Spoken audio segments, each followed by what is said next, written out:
understanding the unique mandate of Kenya's military without interfering with its distinct roles. I'm very heavy on team playing. I'm also a fast learner, Honorable Koech, and I'll have a lot of learning to do in terms of the military operations, the administration. And in order for me to effectively exercise my overall oversight, the overall policy direction and advisory, I will need to critically understand those operations without infringing or interfering with those very distinct roles of the uniformed units of the ministry. Addressing corruption in military recruitment, she highlighted the need for the process to reflect diversity and adhere to the strict guidelines of the Constitution to combat corruption. Tuya plans to review the standard operating procedures of the Kenya Defence Forces recruitment process and ensure that the process is transparent. When Kenyans front themselves to be in the front line of the defense of our country, it's only fair that we afford that opportunity on an equitable measure. In her previous role as the Cabinet Secretary for Environment, Tuya noted that there were no specific provisions for transport or logistics for Cabinet Secretaries during ministerial activities.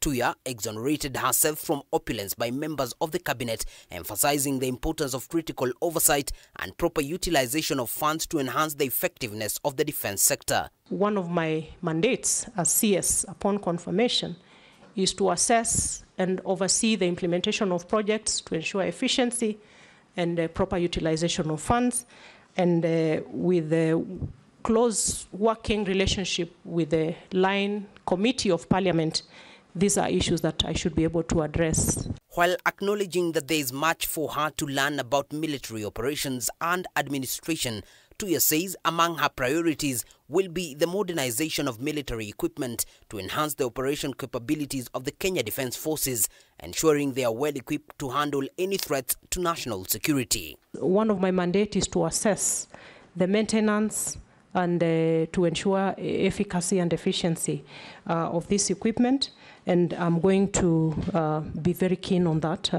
as guided. David Kagina, K24TV, Nairobi. All right, let's take this particular story. Youth in the country have been challenged to transition from being mere earners of wages to becoming owners of capital for prosperity. Now, experts led by Gerald Ndungu, an architect, acknowledge that the youth have innovative ideas to grow their income for creation of more wealth, and as such, urge them to embrace a saving culture to secure their future. Now, Dr. Susan Gitau, on her part, challenged the youth to enroll and join cluster groups that can help them grow their earnings and later begin small-scale businesses for a better future.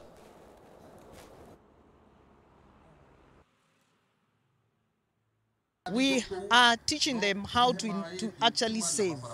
You know, when you save the little that you have, say for example, I get 500 shillings per day, and I close my eyes and I put that 100 somewhere.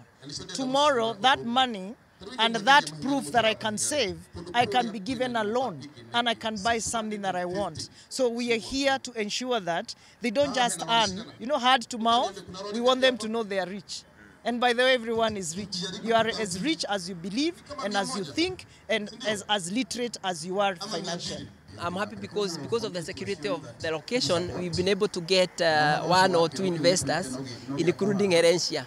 And as a chief, I actually appreciate such investors because, one, since they came on board, there is employment. We have got quite a number of young people who have been employed as either missions and all that.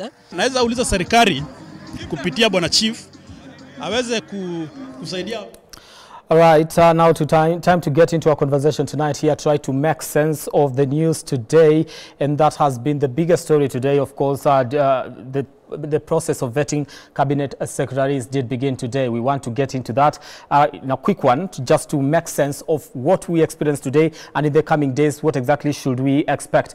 And joining me for this conversation is Diana Gishengo, who is the National Coordinator, TISA. Thank you so much for making time. Thank you very much. I want to start with this one. Your overall assessment of today's event and what we've been able to see from 8 a.m. all the way to 6 in the evening. I'd say I think the vetting process today, a slight improvement from what we were treated to 2 years ago. Members of parliament, both from the majority and minority side, seemingly asking quote-unquote hard questions. Okay. But away from that, I also see, I don't know, I was lost by how much the members of parliament were lost in the past, in the old constitution. They kept referring to everybody, minister. When you were minister, we've not had ministers for I don't know how long. Okay. Mr. Minister, Madam Minister, surely it just tells you how much the political class resists the current constitution. Okay. And on that particular basis, I would have expected, for instance, the 3 nominees who had been dismissed, the first question should have been, why were you dismissed? Okay. Why are you accepting an appointment now? For a start? And along the way, they tried to push them, tell us your achievements, what were your failures, but still far from us getting to the standards of our public service and especially Article 73 of the Constitution. Now, let me come to the issue to do with the 3 cabinet secretaries that had been dismissed earlier. What different thing did we see this particular time, or was it that the same thing that we experienced in the last vetting process? For the ones who are dismissed, one of the things that was different was they really tried to focus on their tenure so far, the last 20 months. Some have held the position, I think there was a reshuffle, say for Honorable Alice Wahome, much shorter stint, but you would see members of parliament having questions around the period that they served. But then this would have then been a very good opportunity for a proper scorecard across every single area. I saw attempts by the speaker trying to read questions from the public and things like that. But for the 3, I would have expected very, very serious interrogation. But I am unable to interact. I have no qualms. For instance, Honorable Alice is somebody who has grown up in the same area as me. I have seen her battling in politics. So I know she has her merit. Professor Kindiki, a teacher, who is the other, Honorable Soipan, and so on. But I am lost. It's a constitutional moment. We needed a reset. I'm not sure whether we even interrogated whether they ought to have been there. Why was a list and the interviews commenced before the list was compliant with the not more than 2 the agenda rule? Yet we've seen in a number of counties, Nandi, Uasin Gishu, they've been told your cabinet is unconstitutional. Okay. So are we waiting for all this time to be utilized, even the time I am using here to make this commentary, the time our members of parliament have used vetting these people, yet ab initio, clearly they had not even complied. Okay. But I have been struck by one thing. Kenyans are saying they are broke, there is no economic growth. But all the nominees... You're seeing people who are growing when it comes to their wealth. Their net worth has really grown. I didn't know that assets and things like that were on such a sharp decline. Okay. Actually, I think I need to change my financial advisor, because my personal wealth needs to grow. Okay, now let me come to this one, because I'm also actually running out of time. This is the thing. Questions to do with corruption in different ministries. We saw the Ministry of Interior, actually those issues to do with corruption being brought to the table, the Ministry of Health, and also the Ministry of Lands. Do you feel the answers that were given were satisfactory? No. No. And I don't know how Kenyans will start. We must read and analyze Article 73. It says you must bring honor. Anytime there is a sense of doubt, it is ethical leadership, not leadership that is beyond reasonable doubt. Okay. Anytime there is a doubt, in your policy, in the practice, and you've not sanctioned it, it is very, very questionable. And all these problems that we are in, 100% the root cause is corruption. So we should get very, very uncomfortable about corruption. It should not be wishy-washy or we are second-guessing ourselves.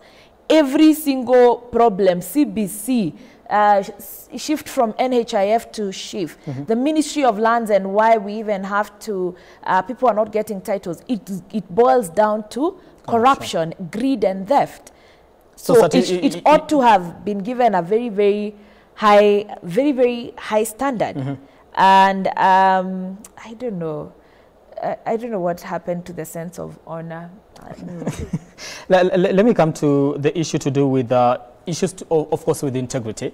And we've seen quite a number of people, a number of nominees. Some of them have not been presented today. But, you know, the EACC already wrote to the ministry, to the committee saying, by the way, there are people that have questionable character, do not get to vet them. And also, some petitioners have gone to court challenging the appointment, the nomination, rather, of Ali Hassan Joho. What should all these issues play in the appointment and in the vetting process and the overall appointment of these cabinet secretaries? Some of the issues that Kenyans are raising.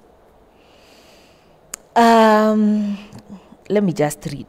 The guiding principles on leadership and integrity is personal integrity, objectivity and impartiality, no nepotism, selfless service based on public interest, demonstrated honesty, no conflict, accountability, and so on. And the first part says that you demonstrate respect for the people, you bring honor to the nation and dignity to the office, and you promote public confidence in the integrity of the office. And most recently, there's a decision that led around the former chair of Kenya Revenue Authority, where the court said the fact that you are already in court, you do not meet the standards of Chapter 6. So when you think about it, they should be so high. Are you facing not... Today, we keep checking, do you have a criminal record? Have you been convicted? No, that is not the standard. Are you facing any disciplinary process? If you're a professional within your professional body, if you are in cabinet, within cabinet, were you dismissed? That is ethical. So the issue of dismissal actually should have come in handy. Very, very handy. It is at the center of leadership and integrity. And the president ought to have clarified why he dismissed people on account of performance. Remember, the president, cabinet secretaries are accountable individually and collectively as a cabinet to the president on their performance. So when the president tells us, I have dismissed them, we believe him because he's their supervisor on our behalf.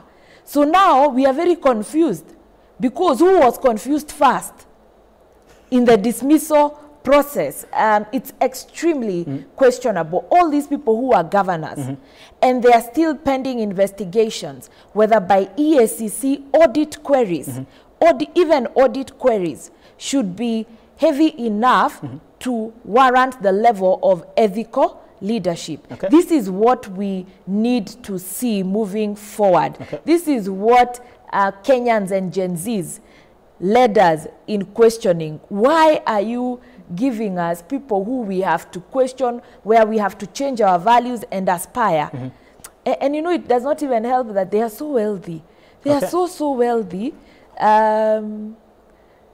I don't know what business people do. So let me get your final remarks on this one. And this has to do with in the coming days and what we actually expect to see, and also the importance of this particular process moving forward for the country. Do you believe that we are going to get people from this exercise that are of great integrity, like you're saying, issues to do with accountability and issues to do with fighting corruption at the end of the day, or we have a house that to some extent is just going to rubber stamp the names that we are given? Are you looking at a possibility of some of the names that have been nominated here and proposed going back to the president and say, by the way, we do not agree with this one? I have no much confidence because of how the process has started. From where I sit, the list was flowed from the get-go.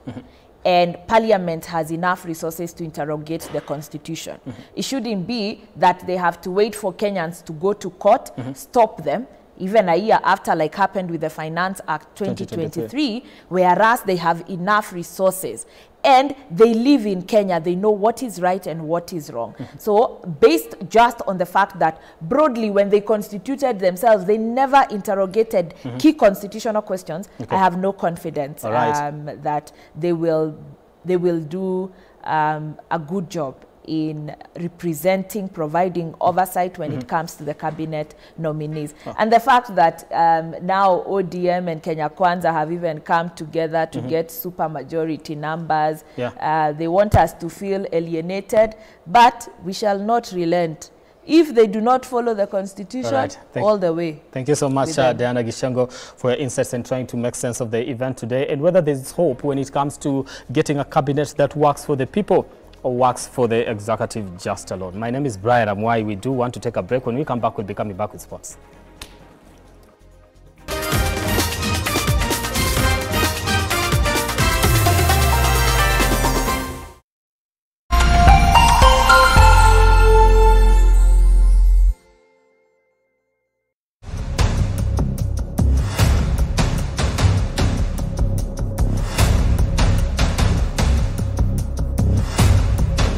Bad breakfast experiences?